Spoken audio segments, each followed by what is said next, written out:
సమితి ఆధ్వర్యంలో జిల్లా పరిషత్ మీటింగ్ హాల్లో హిందీ భాషా దినోత్సవాన్ని ఘనంగా నిర్వహించారు.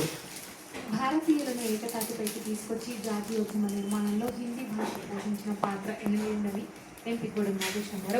హిందీ భాషా సేవ సమితి ఆధ్వర్యంలో హిందీ భాషా దినోత్సవ వేడుకలను మంగళవారం జడ్పీ సమావేశ మందిరంలో ఘనంగా నిర్వహించారు. జాతీయ భాషగా హిందీని గుర్తించడంలో రాజకీయంతో పాటు పలువురు హిందీ సాహిత్య ఉద్యమ నేతలు చేసిన కృషిని, పోరాటాన్ని గుర్తు చేసుకున్నారు. హిందీ భాషా సేవా సమితి అధ్యక్షుడు సుకుమార్ పెట్లే, సద్గురు పూలాజీ బాబా బోధనల ఆధారంగా తెలుగు, మరాఠీ, హిందీ భాషల్లో 108 సంపుటాలతో రచించిన పుస్తకాన్ని ఆవిష్కరించారు. ఈ సందర్భంగా జాతీయ భాష ప్రాముఖ్యాన్ని తెలిపేలా నిర్వహించిన విద్యార్థులు సాంస్కృతిక కార్యక్రమాలు ఆరంభించాయి. ఈ కార్యక్రమంలో మాజీ deputy chairperson Suhasini Reddy, BJP రాష్ట్ర కౌన్సిల్ సభ్యుడు తాడిపల్లి రాజు, హిందీ భాషా సేవా సమితి ప్రధాన కార్యదర్శి ద్రోణాలి దత్తాత్రేయ, సాహితీవేత్త మధు భవాల్కర్, హిందీ డైలీ పత్రికా సంపాదకులు సందేశ్, హిందీ భాషా ఉపాధ్యాయులు, భాషాభిమానులు పాల్గొన్నారు.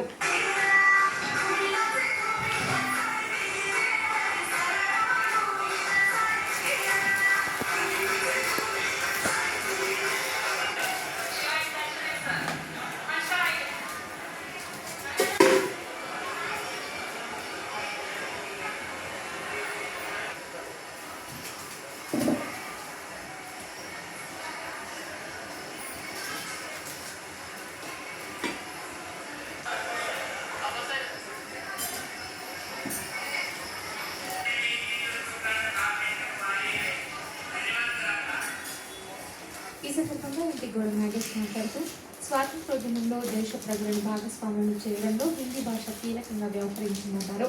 ప్రాంతీయ భాషలతో భావ వ్యక్తీకరణ, సమాచార మార్పిడి, ఉత్తర ప్రత్యుత్తరాల కోసం ఉమ్మడి భాష వేదిక లేని సమయంలో రాష్ట్రాలు, దేశంలోని వివిధ ప్రాంతాల ప్రజలను ఏకతాటిపైకి తీసుకురావడంలో హిందీ దోహదం చేసిందన్నారు. దేశంలోని మరాఠీ ప్రజలకు నేడు హిందీ వ్యవహారిక భాషగా ఉందన్నారు. భిన్న సంస్కృతులు, ఆచార వ్యవహారాలు, సాంప్రదాయాలు, భాషలకు నెలవైన మన దేశంలో భిన్నతతో ఏకత్వంలాగా హిందీ భాష పనిచేస్తోందని కొనియాడారు. భాషా సంరక్షణకు, వ్యాప్తికి కవులు, రచయితలు, కళాకారులు, సాహితీవేత్తలు చేస్తున్న కృషి ఎంతో గొప్పదన్నారు.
ఇటీవల సంభవించిన